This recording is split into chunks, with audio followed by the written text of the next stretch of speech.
dans 1er Thessaloniciens. 1er Thessaloniciens. Le 5e chapitre. Et ensuite, nous allons lire un verset dans 1er Corinthiens, 13e chapitre. D'abord, 1er Thessaloniciens, 5e chapitre, le verset 11, qui dit, c'est pourquoi exhortez-vous réciproquement et édifiez-vous les uns les autres, comme en réalité vous le faites. Et ensuite, dans 1er Corinthiens 13, le verset 4, moi j'ai l'ancienne Louis II, je pense que c'est la 1901, celle-là. La charité est patiente, nous dit le verset.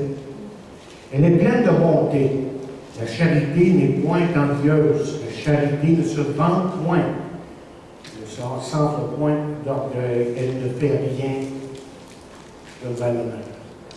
Que Dieu bénisse abondamment sa parole. Prions avant d'aller prier. Père, nous te demandons maintenant de bénir ta sainte parole à nos cœurs. Et que ta parole puisse nous édifier, nous encourager, nous corriger et nous emmener à vraiment nous soumettre à toi et apprendre à t'aimer de plus en plus.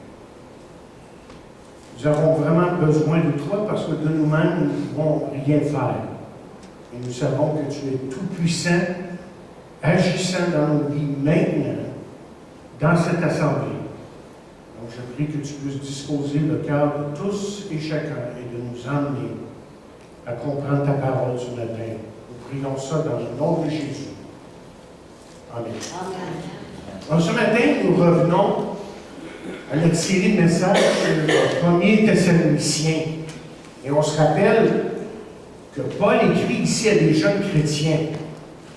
Des jeunes chrétiens qui avaient plusieurs questions sur l'au-delà. Au chapitre 4, à partir du verset 13, il leur parle de l'enlèvement et le fait que nous serons tous avec le Seigneur. Et puis, au chapitre 5, l'apôtre écrit concernant le jour du Seigneur. Ce jour, comme j'ai décrit dans le passé, comme la Bible nous dit, à la fois terrible pour ceux qui seront sur la terre après l'enlèvement, mais jour de gloire, lorsque Jésus-Christ reviendra régner sur la terre. Et vous voyez, ces jeunes chrétiens avaient besoin que Paul, leur père spirituel, réponde clairement à ces questions qu'ils avaient. Parce qu'il y avait, et je vous l'ai décrit il y a quelques semaines de ça, tant de questions, tant de choses qui se disaient sur justement la question de la vie, de la mort et tout ça. Mais je veux ce matin que nous voyons une autre raison pourquoi le grand apôtre écrit sur ces questions. Et la raison est la suivante. C'est parce que vous voyez, la persécution augmentait de jour en jour. Et la question était de savoir jusqu'à quel point la persécution pouvait aller. Peut-être que la réponse se trouve en partie sur ce que Paul avait subi de la part de ses persécuteurs. Parce que Paul a été grandement persécuté. Et si vous allez avec moi dans 2 Corinthiens, 11e chapitre, à partir du verset 21, vous avez là une description de ce que Paul a vécu lui-même. Et là, je pense que je cite ça là, de la parole vivante. Je ne suis pas sûr, mais il me semble que je n'ai pas pris 8 secondes ici. Il dit, je vous l'avoue avec honte. Nous nous sommes montrés bien faits. Pourtant, ce que l'on ose dire, je parle en insensé, je l'oserai également. Ils sont hébreux, moi aussi, israélites, moi aussi, de la postérité d'Abraham, moi aussi. Ils sont serviteurs du Christ, c'est une folie que je vais dire, je le suis plus qu'eux. Car j'ai travaillé davantage, j'ai été plus souvent en prison, J'ai essuyé infiniment plus de coups, plus souvent. J'ai vu la mort de près. 5 fois. J'ai reçu des coups des Juifs, 40 coups moins 1. 3 fois, j'ai été fouetté, une fois lapidé. J'ai vécu des 3 naufrages. J'ai passé une nuit, un jour et une nuit, dans la mer. Souvent en voyage, j'ai été en danger au passage des fleuves, en danger dans les régions infestées de brigands, en danger à cause des Juifs, mes compatriotes, en danger à cause des païens, en danger dans les villes, en danger dans les contrées désertées, en danger sur la mer, en danger à cause des faux frères. J'ai connu bien des travaux et des peines, de nombreuses nuits blanches, la soif et la faim, de nombreux jeûnes, le froid et le manque d'habits. Et sans parler du reste, je porte mon fardeau quotidien, le souci de toutes les églises.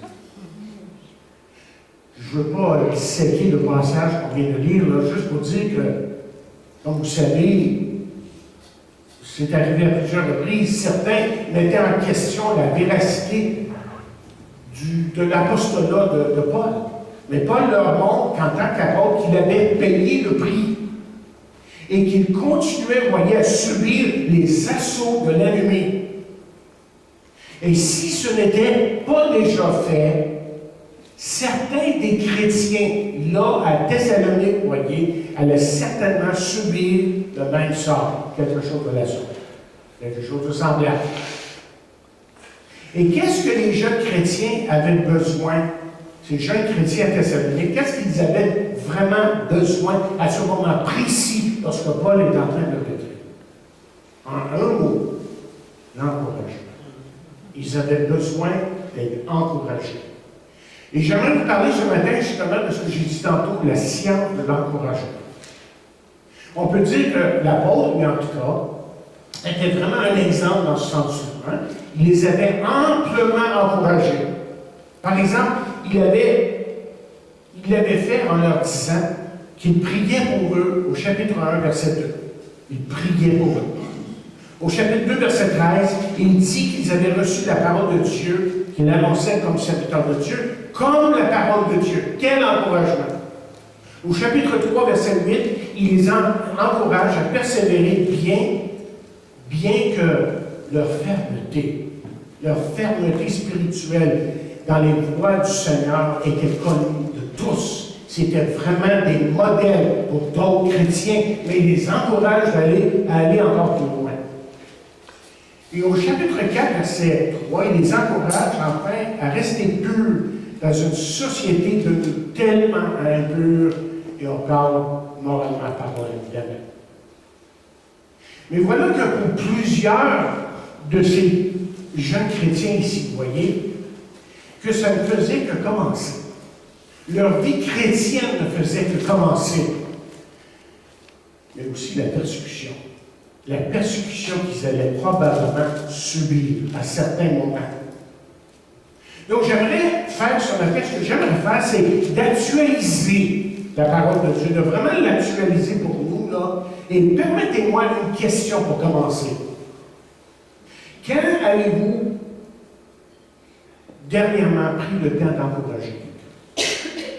De vous asseoir avec quelqu'un et de vraiment l'encourager. Vous savez ce que je m'aperçois dernièrement, parce que je vous parle, je sais ce qui se passe un peu dans la vie de l'un et de l'autre, qu'il y a beaucoup de gens qui souffrent, et ça de différentes façons, évidemment. Et tout ce qu'on aurait besoin à certains moments, ça serait un peu d'encouragement, tout simplement.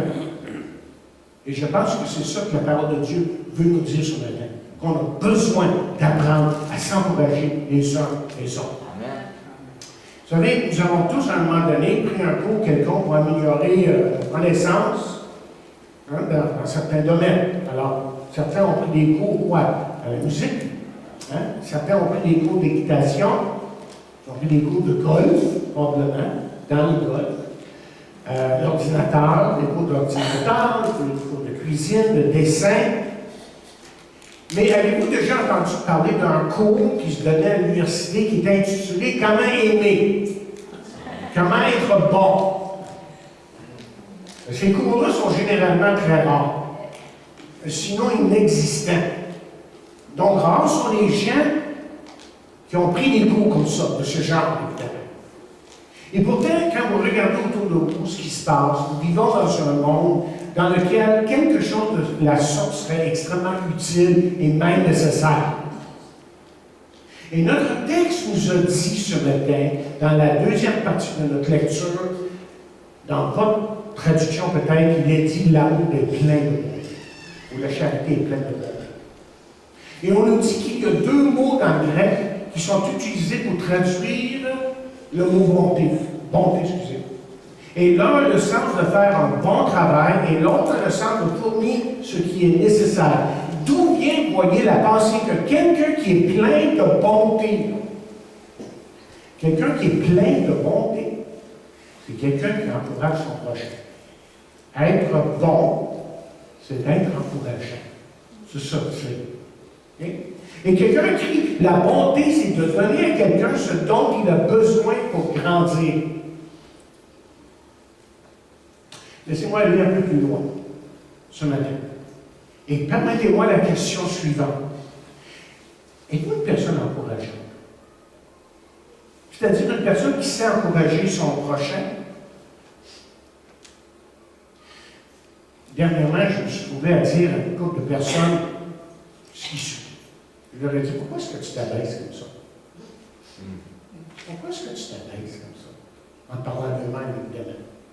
Et c'est vrai que les circonstances de la vie sont parfois très négatives, et les circonstances sont difficiles, c'est vrai. Et Jésus nous a bien avertis qu'on aurait à certains moments, contraire à ce qu'on entend à la télévision, qu'on aurait des tribulations à certains moments. Il y en a qui pensent que quand tu acceptes Jésus, ça va tout bien. C'est ça qui est communiqué à la télévision. Ça, c'est un mensonge.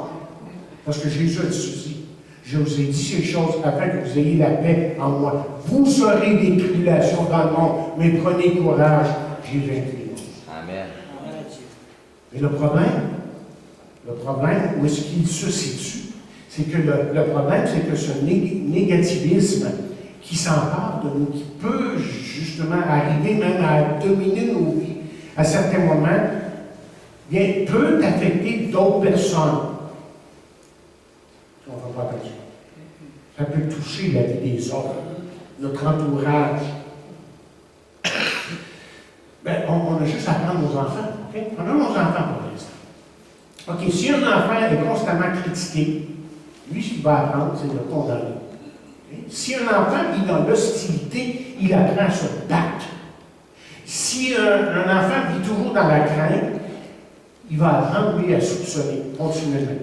S'il vit dans la jalousie, dans une sorte d'atmosphère de jalousie, là, lui, il va vivre dans la culpabilité.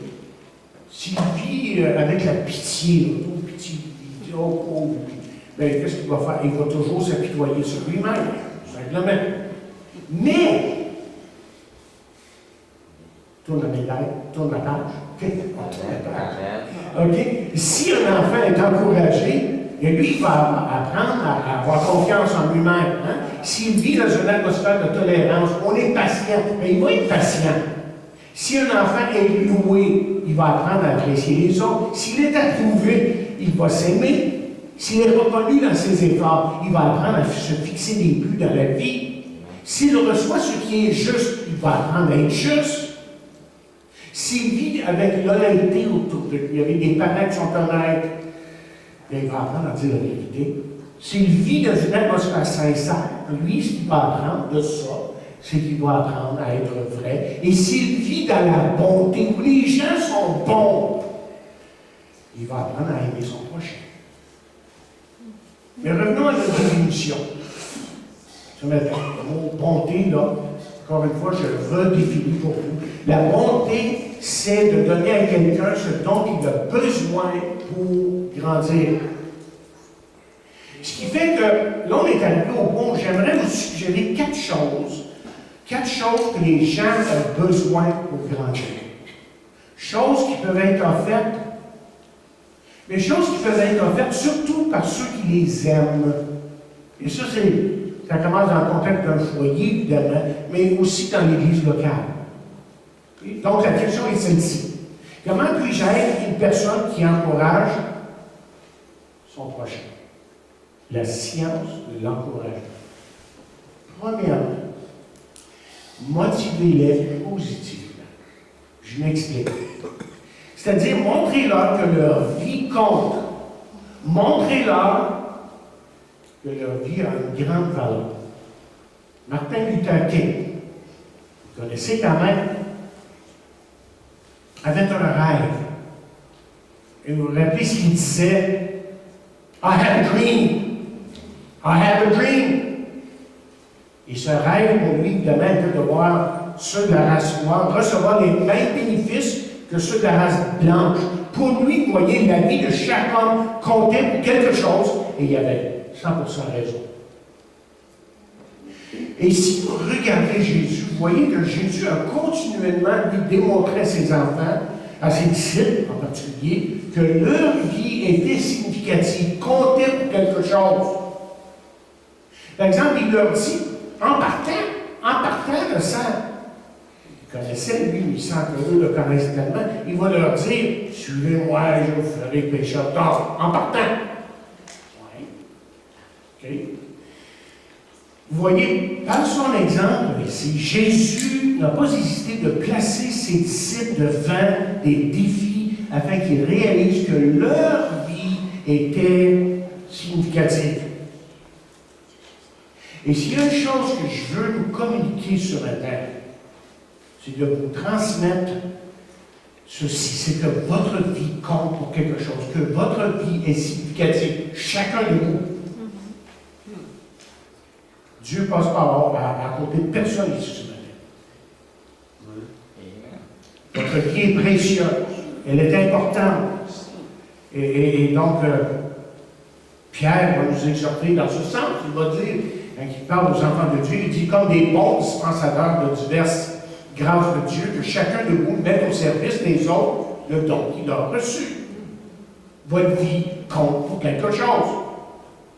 Mais dans le contexte familial, il est important, évidemment, de démontrer, très important, je dirais même, de démontrer à nos enfants que leur vie compte pour quelque chose, mais de le faire positivement. Ça, c'est la clé. La clé, quelque temps de cela, un évangéliste a demandé à 1000 prisonniers la chose suivante. Combien parmi vous avez eu des parents qui vous ont dit que vous finiriez en prison? Vous savez combien de mains se sont levées? On a levé la main. Combien de personnes ont levé la main? Presque la totalité. Presque la totalité. Mais Jésus, lui, il savait encourager positivement. Il savait motiver et créer une confiance dans le cœur de ses disciples. Tiens, on a juste à regarder dans Matthieu 16. Si vous voulez regarder dans Matthieu 16, à partir du verset 17. Vous connaissez ces paroles. Matthieu 16, verset 17. Il est dit là, Jésus, reprenant la parole, lui dit, tu es heureux, Simon, fils de Jonas, car ce ne sont pas la chair et le sang qui t'ont révélé cela, mais c'est mon Père qui est dans les cieux. Continue à dire, et moi, je te dis, que tu es Pierre, que sur ce roc, je bâtirai mon Église, et que les portes du séjour des morts ne prévaudront point contre elle. Je te donnerai les clés du royaume des cieux. Et ce que tu liras sur la terre sera lié dans les cieux. Ce que tu délieras sur la terre sera lié dans les cieux. Je ne sais pas si vous voyez ce qui se passe ici. Jésus a, comme, en quelque sorte, commencé un processus dans la vie de Pierre. Il a commencé à l'encourager. Et vous savez que plus tard, s'il y en a un qui va avoir besoin d'encouragement, c'est lui. Mais Jésus s'est pris comme d'avance. Il l'a préparé, il l'a encouragé d'avance. Motivez-les positivement. Jésus était tellement positif. Deuxièmement, croyez en eux pour qu'ils aient confiance. Ça continue notre idée, évidemment. Et on a lu justement le verset dans le chapitre 5 de 1er Thessaloniciens, verset 11, qui dit, je répète, c'est pourquoi exhortez-vous réciproquement et édifiez-vous les uns les autres comme en réalité vous faites. Vous savez, il y a plusieurs façons qu'on peut indiquer à une personne qu'elle fait bien son travail. Et il n'y a absolument rien de mal de lui indiquer ça. Regardons comment Dieu a encouragé Gédéon. Je vous invite de tourner avec moi dans Juge 6e chapitre. Et vous voyez comment que Dieu se prend avec Gédéon. S'il y en a un qui n'avait pas de confiance en lui-même, c'est lui. S'il y en a un qui ne se voyait pas là où Dieu voulait le placer, là, c'était bien Gédéon. Mais je veux que vous regardiez comment que Dieu se prend pour aller l'encourager. OK, dans Juge 6, verset 11, nous lisons, puis l'ange de l'Éternel, puis vint l'ange de l'Éternel, excusez, et il s'assit sous le térébinthe d'Ophra, qui appartenait à Joas, de la famille d'Abiézer. Gédéon, son fils, battait du froment au pressoir pour le mettre à l'abri de Madian. L'ange de l'Éternel lui apparut et lui dit, l'Éternel est avec toi, vaillant soldat. Verset 13. Juge 6, verset 13. Gédéon lui dit, ah, c'est bon, Seigneur, si l'Éternel est avec nous, pourquoi toutes ces choses nous arrivent-elles, nous sont-elles arrivées? On a étudié ça dans Josué, il y a quelques semaines, comment que Josué s'est déclaré de la même façon. Il a dit, ouais, ben là, tu nous restes là, à Canaan, puis on est entouré de nos ennemis, j'aurais pu nous laisser en Égypte, ça aurait été mieux. C'est à peu près ça qu'il est en train de dire. Et là, on continue à lire, on lit ici au verset 13 encore. Et où sont tous ces prodiges que nos pères nous racontent? Quand ils disent, l'Éternel ne nous a-t-il pas fait monter hors d'Égypte? Maintenant, l'Éternel nous abandonne. Et il dirait, pas à peu près. Et il nous livre entre les mains de Madian. Verset 14. L'Éternel se tourna vers lui et dit, va avec cette force que tu as et délivre Israël de la main de Madian. N'est-ce pas moi qui t'envoie? Et Léon lui dit, ah, mon Seigneur, avec quoi délivrerai-je Israël? Voici ma famille est la plus pauvre en Manassé, et je suis le plus petit dans la maison de mon père. L'Éternel, l'Éternel lui dit, mais je serai avec toi, et tu battras Madian comme un seul. Il ne l'a pas lâché, hein? Il l'a vraiment encouragé ici. Il y a quelqu'un qui dit qu'il y a 3 éléments à l'encouragement. D'abord, il faut que ça soit sincère. Okay? Pas seulement une sorte de flatterie. On flatte la personne pour avoir quelque chose de lui d'elle. Ouais. Quelqu'un d'autre a dit je nous fort et je critique doucement. On dit deuxièmement, en tant que troisième, ces 3 éléments d'encouragement. Deuxièmement, il faut que ça soit fait régulièrement. Régulièrement, on doit s'encourager, prendre l'habitude de le faire. Troisièmement, il faut que ce soit quelque chose de spécifique, quelque chose que vous voyez là devant vous, qui mérite qu'on remercie la personne, qu'on montre notre appréciation. On nous raconte qu'une petite fille qui a appris ce que c'était d'avoir confiance. En montant se coucher un soir, elle dit, je m'en vais me coucher, mais je vais prier avant. Est-ce que quelqu'un a besoin de quelque chose? Vous voyez ce que fait l'encouragement? C'est l'encouragement qui crée la confiance. L'encouragement, chers amis, crée la confiance. Et c'est pour ça que l'apôtre Paul peut dire, cherchons au contraire à être agréable au prochain, pensons à ce qui lui fait plaisir et qui contribue à son vrai bien. Une telle attitude constructive nous soudera les uns aux autres et édifiera notre communauté. Parole de l'Évangile. Il ne faut pas avoir peur de s'encourager. Il ne faut pas avoir peur d'encourager son prochain, parce que vous le savez autant que moi, qu'il y a tellement de négatifs dans notre monde aujourd'hui. Il y a tellement de choses qui sont négatives. Et il faut penser aussi là, qu'ici, nous sommes une famille. Combien de fois qu'on vous parle de ça dernièrement? Que ce soit mercredi, on en a parlé, ou même dimanche matin, frère David Vardan en a parlé, qu'on est une famille et qu'on doit agir comme une famille, qu'on apprenne justement, parce qu'on est une famille ici, au 182 Longueuil, à Saint-Jean-sur-Richelieu, en passant. On est une famille, on veut agir comme une famille, à savoir s'encourager les uns les autres. Troisièmement, la science de l'encouragement. Qu'est-ce qu'on peut faire? c'est offrir des conseils pratiques. Offrir des conseils pratiques. Écoutez les versets suivants qui se trouvent dans la parole de Dieu, dans Proverbes surtout, et même il y en a un dans le psaume 145, non, pas. Voici ce qu'on lit dans le Proverbe 27, verset 17. On lit « L'homme s'attire en contact de son prochain, tout comme le fer se polie par le fer.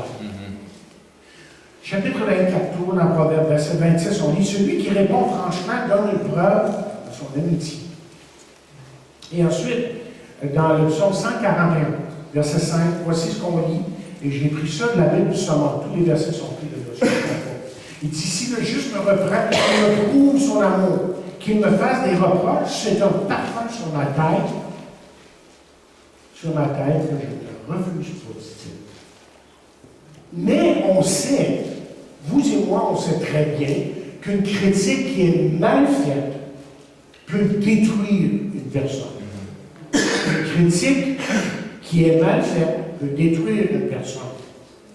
Quand il s'agit d'encourager ou d'apporter une critique, l'attitude, évidemment, qui est véhiculée là, est extrêmement importante. Et je veux que vous voyez dans Philippiens 1er chapitre, verset 15, là, un exemple de mauvaise attitude. Parce qu'on parle ici de certains chrétiens qui avaient, semble-t-il, des reproches à faire à Paul. Dans Philippiens 1, verset 15, regardez ce qu'il dit. Certains, il est vrai, proclament Christ par jalousie, avec un esprit de rivalité, mais d'autres proclament avec de bonnes intentions. Les uns agissent avec amour, sachant que je suis là pour la défense de l'Évangile.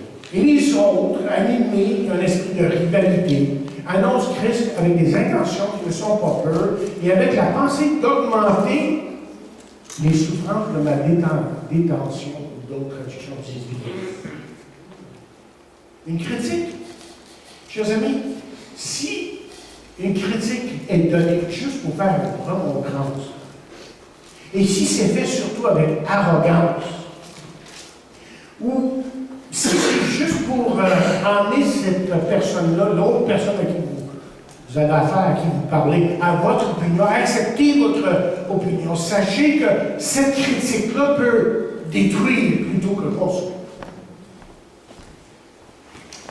Mais voyez, il est possible d'être positif tout en apportant une critique. Et comment le faire, ça? Comment le faire? Bien, essentiellement comme ceci, surtout en évitant de condamner une personne, en disant à la personne que ce n'est pas elle que vous jugez, mais son attitude ou ses actions. Et encore, faut-il, si vous approchez une personne et que vous avez des reproches à faire, de le faire avec amour et avec tact, sans ça, paisible. Je dis des fois les chrétiens. Tu es capable de dire qu'amour, tais-toi, ça vaut rien. Ça va détruire plutôt que construire. Rappelez ce que Jésus a dit à la femme de Philippi. S'il y en a un qui aurait pu condamner, c'est lui, là. Hein? Il a dit, moi non plus, je ne te condamne pas, va et ne pêche plus. Ce qui est important quand on parle de critiquer, c'est d'affirmer la personne tout en aidant la dite personne de corriger son comportement. Et un exemple qu'on peut donner, c'est qu'un bon entraîneur saura encourager son joueur tout en l'aidant à corriger ses lacunes. Peut-être que vous comprenez ce que je suis en train de dire ici.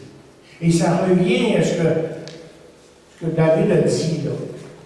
Lorsqu'il a dit, encore une fois, je relis dans le psaume 141, verset 5, puis bien ce qu'il a dit, il dit, si le juste me reprend, il me prouve son amour, qu'il me fasse des reproches, un parfum sur ma tête, que je ne refuse pas, dit-il.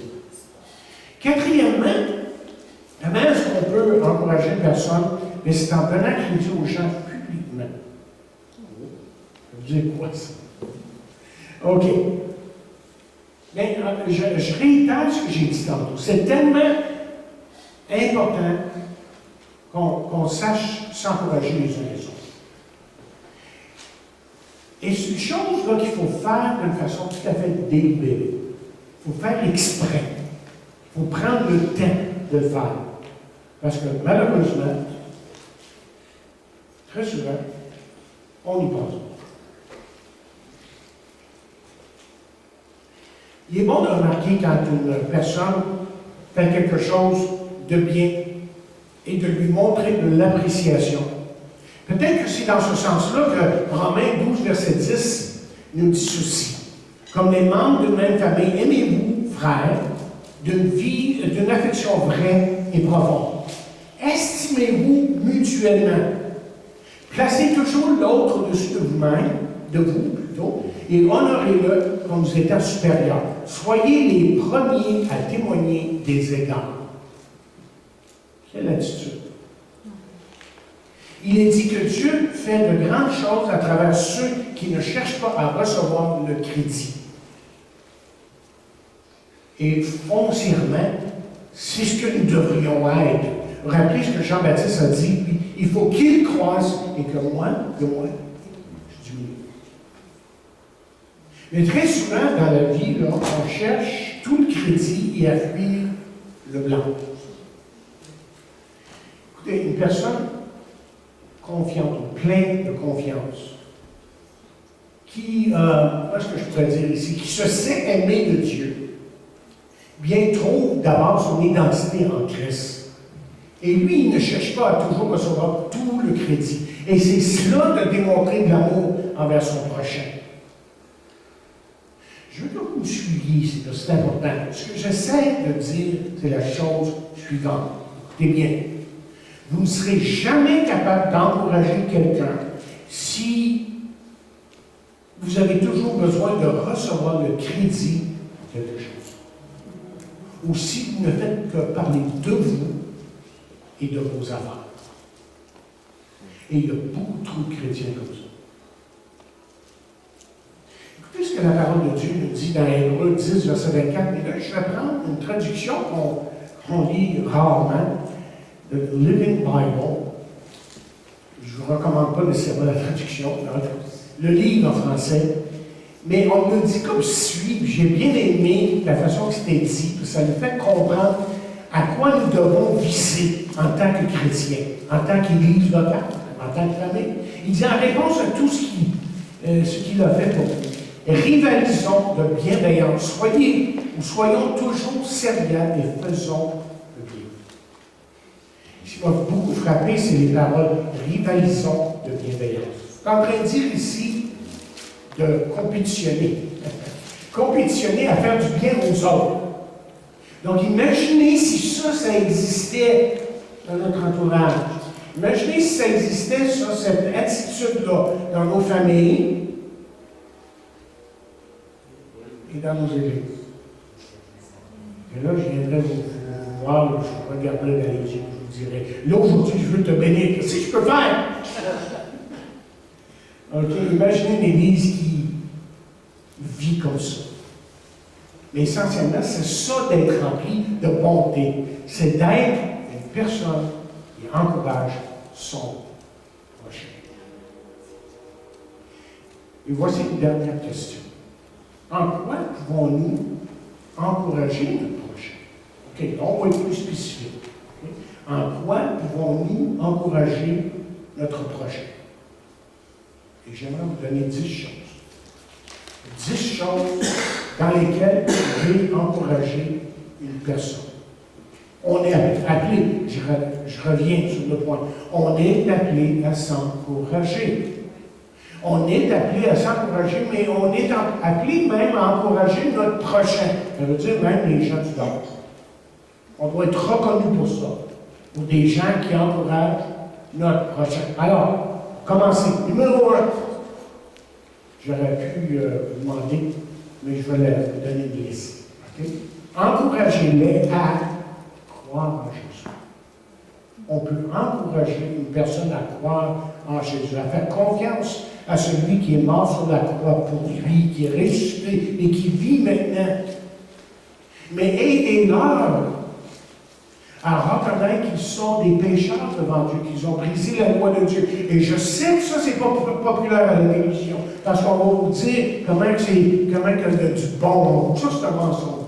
Quand vous entendez un prédicateur dire, là, ah, there's good in you. There's good. Non, il n'y a rien de bon. Moi, je m'excuse. Il n'y a personne qui est bon. Romains 3, verset 11. Lisez bien tous les versets qui sont là. Il n'y a rien de bon en nous. Il y a juste du bon en Dieu. Et c'est Dieu qui nous transforme. Amen. mais encouragez-les à se repentir et à recevoir le plus grand bien de Dieu, c'est-à-dire la vie éternelle, qui fait en sorte que leur vie aura un sens, une raison d'être, une direction. On encourage quelqu'un à croire en Jésus. Deuxièmement, on encourage une personne à étudier la Bible, la parole de Dieu. Pourquoi? Quelqu'un a dit à quelqu'un d'autre à un moment donné, tu lis la Bible, tu veux me mettre sous la loi? Je pense qu'on n'a pas compris grand-chose quand on arrive à dire ça. On n'a vraiment pas compris grand-chose. Moi, j'ai déjà entendu, c'est juste pour les pasteurs, ça, étudier la Bible. Ah oui. Good night. Pourquoi étudier la Bible? Pour connaître Dieu. C'est Dieu qu'on répète. Le théo, là, il est dans la Bible. Dieu est dans la Bible. Pour aimer Dieu, pour se nourrir, on a une âme, on a besoin de la nourrir, cette âme-là. Sans ça, c'est le vide qui vient. Et pour discerner le bien du mal, évidemment, des vrais, des faux enseignants, et là, je peux parler longtemps de ça, mais c'est important d'être dans la parole continuellement. On a ce privilège d'entendre la parole de Dieu. Troisièmement, on encourage les gens vers quoi? Tout simplement faire confiance à Dieu. Parce que vous remarquerez que si vous lisez des biographies à l'occasion de l'histoire des grands hommes de Dieu, dans la parole de Dieu, vous savez que tous les grands hommes de Dieu ont été des hommes de foi. Et non pas des hommes qui avaient la foi dans leur parole. Just speak your word. Non, pas ça, là. Ça, c'est pas la Bible, ça. C'est la foi en Jésus. Pas dans mes paroles. Vous allez l'entendre dans la télévision souvent. Speak the word. Non, mais c'est en Jésus que j'ai besoin de placer. Mes paroles, là, si c'est juste mes paroles qui fonctionnent, je n'ai même pas besoin de Jésus comme sauveur. J'ai juste à parler. On place cette foi en Jésus, dans la personne de Jésus. Lui faire confiance, c'est de croire qu'il est là pour nous. Et la Bible nous dit que si Dieu est pour nous, qui sera contre? Dieu est de notre côté. On peut lui faire confiance. Quatrièmement, on peut encourager une personne à être la lumière du monde. Les ténèbres sont partout. Télévision, il n'y a pas grand-chose de bon, télévision. Franchement, l'Internet, la même affaire. C'est-à-dire, on peut bien utiliser l'Internet, il n'y a aucun doute, mais il y a excusez pour l'expression, y a-t-il la cochonnerie dans ça? Oui. Pas à peu près. Oui. Quelqu'un a écrit un livre intitulé, je pense que c'est Charles Scofield qui a écrit le livre, Qui parlera pour Dieu? Et Jésus a dit que vous êtes la lumière du monde. Il a aussi dit, dans Matthieu 5, verset 16, ces paroles tirées de Second 21, il dit que de la même manière, votre lumière brille devant les hommes, afin qu'ils voient votre belle manière d'agir et qu'ainsi ils célèbrent la gloire de votre Père céleste. On doit s'encourager à être une lumière dans le monde, dans un monde qui est rempli de ténèbres. Et ensuite, cinquièmement, on doit encourager une personne à aimer son prochain. Qui a dit que aimer son prochain serait facile? Mais la Bible dit que l'amour couvre tout. Mais c'est pas toujours facile d'aimer, là. Il ne faut pas se conter des histoires. C'est pas toujours facile. Mais, vous voyez, derrière l'amour de Dieu qui est dans mon cœur, à cause de l'Esprit de Dieu qui est agissant dans mon cœur en tant qu'enfant de Dieu, il y a la puissance de Dieu qui est agissante et qui nous rend capable d'aimer ceux qui sont difficiles. Ensuite, cinquièmement, on va encourager une personne à prier. Et surtout lorsqu'on encourage une personne à prier, il faut en quelque sorte démystifier la prière. Parce que prier, sa plus basic définition, c'est de parler à Dieu, simplement. Okay? Mais prier, c'est aussi de croire dans les promesses de Dieu. Prier aussi, c'est de recevoir par la foi. Et prier, c'est aussi voir la gloire de Dieu qui est agissante dans ma vie, jour après jour. C'est ça, prier. Et ensuite, septièmement, on veut encourager une personne à être reconnaissante. Je n'ai pas posé la question ce matin, mais j'aurais pu vous la poser. Comment rester dans la joie? On a parlé de joie. Qu'est-ce qui vous donne la joie? Et puis ensuite, on a parlé de découragement. Qu'est-ce qui vous décourage? Mais comment est-ce qu'on reste dans la joie? On reste dans la joie, chers amis, en acceptant ce que la parole de Dieu nous dit. Et par exemple, entre autres, la parole de Dieu nous dit que, et c'est Paul qui parle évidemment, qui dit, nous savons du reste, quoi? Tout concourt au bien de ceux qui aiment Dieu, de ceux qui sont appelés, de ceux qui aiment Dieu, de ceux qui sont appelés selon son dessein. Huitièmement, on peut encourager une personne en quoi exactement? Bien, huitièmement, je dirais à parler sagement. Parce qu'on peut parler. Et on peut parler. Et on peut parler. Et des fois, ça ne mène à rien. Nos paroles comptent, autrement dit. Elles peuvent, comme Jacques nous dit dans son épître, elles peuvent maudire, elles peuvent bénir. Mais il y a une chose que nos paroles nous révèlent. Nos paroles révèlent ce que nous sommes. Ce qui sort de notre bouche nous dit ce qu'il y a d'autre. Lisez le sermon de la montagne, c'est tout ça. Ce que vous êtes à l'intérieur doit se dégager à l'extérieur. Parlez sagement. Et ensuite, on peut encourager une personne à persévérer. Parce que la vie chrétienne, ce n'est pas toujours facile. Paul le dit, ceux qui veulent vivre pieusement en Jésus-Christ, ceux qui veulent vraiment vivre selon la parole de Dieu, il dit quoi? Ils vont toujours être heureux. Ça va toujours aller facilement. Ça va toujours être la gaieté. Et non, ils seront persécutés. Et la Bible qui dit ça? Oui, c'est ça. OK. Mais, encore là, il y a toujours l'envers de la médaille. Il y a toujours l'envers de la médaille. Et c'est là qu'il faut bien lire les Écritures. Et de voir que lorsque je suis faible, c'est là que lui est fort en moi. C'est là que lui fait éclater sa gloire et sa puissance dans ma vie quand je me sens faible. C'est pas vrai, l'Église? Oui. C'est vrai. C'est là qu'il fait éclater sa gloire dans ma vie. Dixièmement, on peut encourager quelqu'un en foi de se garder du monde. De se garder du monde. Et Jésus a dit ceci. Jésus, sa dernière prière juste avant d'être crucifié, avant d'être crucifié sur la croix, Jésus a dit ceci dans Jean 17, Père, je ne te prie pas de les ôter du monde et de les priser du monde. Ce qu'il faut retenir ici, c'est que c'est Dieu qui me garde. Moi, je ne peux pas me garder sauvé. Si c'était à moi à être capable de me garder sauvé, de moi être capable de rester sauvé, je serais perdu depuis longtemps. C'est Dieu qui me garde. Mais si je veux connaître la puissance de sa résurrection dans ma vie, jour après jour, ce que Dieu dit dans la parole, c'est ceci. C'est ce que Dieu veut, c'est votre sanctification. On est mis à part. On appartient à Dieu. Et on doit vivre pour lui. On veut vivre pour lui. C'est ça. C'est pas juste qu'on doit. Mais vous savez, quand on est vraiment un enfant de Dieu, on le veut. Et lorsqu'il y a un péché qui rentre dans nos vies, on se sent coupable. C'est la lumière rouge qui s'allume qui dit hey, il y a quelque chose à faire. Sais-tu quoi faire? En 1er Jean 1 9. Si tu confesses tes péchés, quelque chose comme ça. Mais c'est ça. Va pas plus loin, c'est confesse-le, admets-le, Dieu a raison, Dieu parle dans ton cœur, confesse-le, repens-toi, et le tout va revenir comme on parle. En terminant, j'aimerais vous lancer un défi ce matin. Pensez à une personne que vous pourriez encourager cette semaine.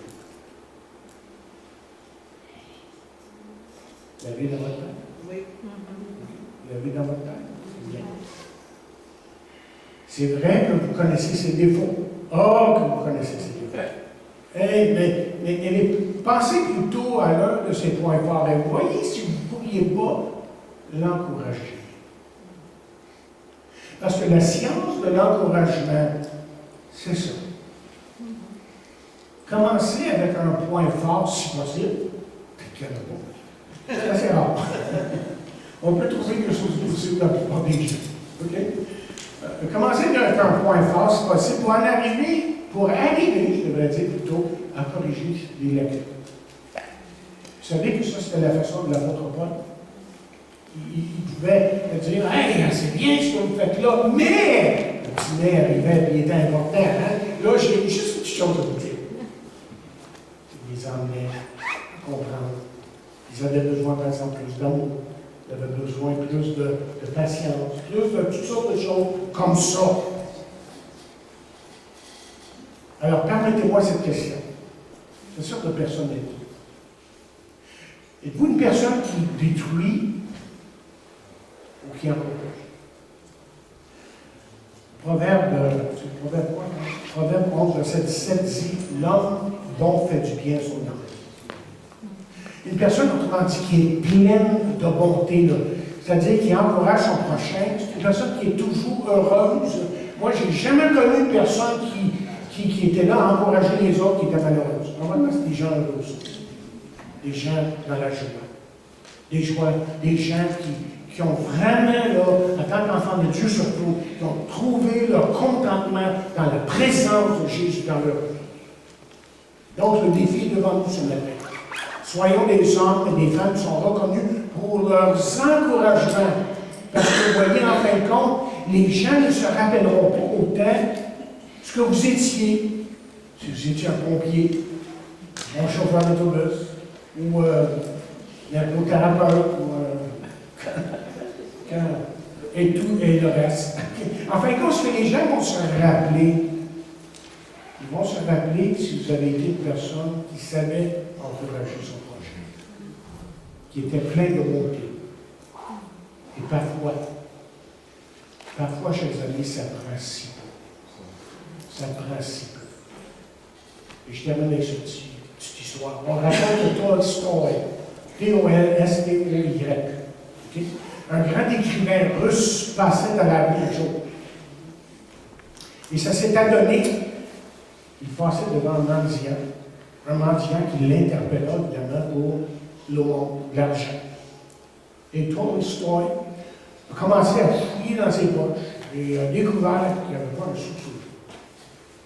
Alors il dit, « Ah, je m'excuse, mon frère, j'aurais bien voulu t'aider, mais je n'ai pas un sou sur moi. » Tout d'un coup, on dit, le mendiant, que sa figure s'est allumée, il a dit, « Monsieur, vous m'avez donné plus que vous imaginez, parce que vous m'avez appelé frère. »